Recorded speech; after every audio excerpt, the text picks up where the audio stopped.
प्रदीप कुमार प्रधान, अध्यक्ष जलेश्वर पौरपालिका। आज जलेश्वर सहरवासी तथा जलेश्वर सहर को जोड़िक जो सब ग्राम पंचायत रही से ग्राम पंचायत अधिवासी एक शुभ खबर, खुशीर खबर जे आज जलेश्वर पौरपालिका तरफ रीडिंग रूम विथ लाइब्रेरी जो काम चली तार आज प्रथम महलार छात पड़ा जाऊँगी। तेणु आम जो स्वप्न देखुलु से स्वप्न खूब शीघ्र पूरण होगा जाऊँगी। स्वप्न यह थिला जे सरकारी स्तर में जलेश्वर सहर मध्य एक पाठागार निर्माण करा जाऊ। से पाठागार रे जो वरिष्ठ नागरिक माने सहर रे अछंती से माने आसी पाठागार रे बसी पेपर पढ़ी पारिबे, विभिन्न मैगजीन पढ़ी पारिबे, किसी समय मध्य कटई पारिबे। कारण साधारणतः देखो जो वरिष्ठ नागरिक माने थांती तांको समय कटेबा पई एटी किसी माध्यम नहीं सहर मध्य। तो आम बहुत चिंता करी आम पौर परिषद बारंबार ए बाबद आलोचना करी चिंता कला गोटे पाठागार निर्माण पे आम सिद्धांत नहीं। ता सहित आम सिद्धांत नेलु जे ऊपर महलार एक लाइब्रेरी निर्माण करूँ। लाइब्रेरी निर्माण कर मूल लक्ष्य हूँ जे आम अंचल युवपीढ़ी मेधावी छात्र मैंने अनेक समय जो कॉम्पिटिटिव एग्जाम सब प्रस्तुत होती से बाहर को जावाक पड़ुछि।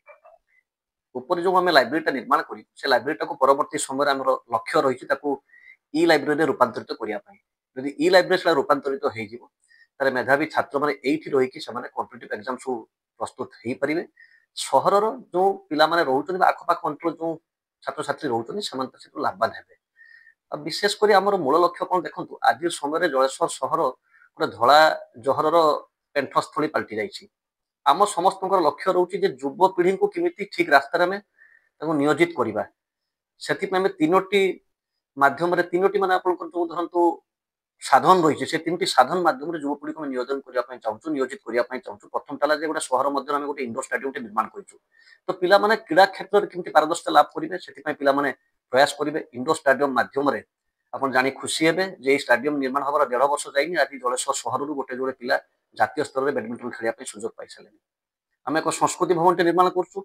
तो आम अंचल जो कला साहित्य संस्कृति जो प्रतिभा रही है प्रतिभा को लोकलोचन को आने प्रतिभा केमती विकसित हो पार से संस्कृति भवन माध्यम दे युवपीढ़ी केमती विकास हो पारे चिंता करूँ। सर्वशेष युवपीढ़ी केमती पाठपढ़ार मनोनिवेश करेंगे से जो पाठागार सहित लाइब्रेरी निर्माण करूँ। तो मोटामोटी भाव जे पिला माने बा आम युवपीढ़ी केमती विपदगामी न हो क्रीड़ा क्षेत्र में केमती श्रेष्ठत्व अर्जन करेंगे, साहित्य संस्कृति नाच गीत केमती श्रेष्ठत्व अर्जन करेंगे और सर्वोपरि पाठपढ़ार केमती भल उन्नति हो पार से आम योजना और ये समस्त योजना पौरपालिका तरफ कराई। इंडोर स्टाडियम सरकार तरफ निर्माण होती। आशा रखुँ आगामी दिन में पिला निश्चित भाव में उपकृत हे। आम लक्ष्य आसंता मार्च सुधा ये समस्त काम को आम पूर्णांग करने चाहूँ। जो संस्कृति भवन और लाइब्रेरी उभय कम टाक आम पूर्णांग करने चाहूँ।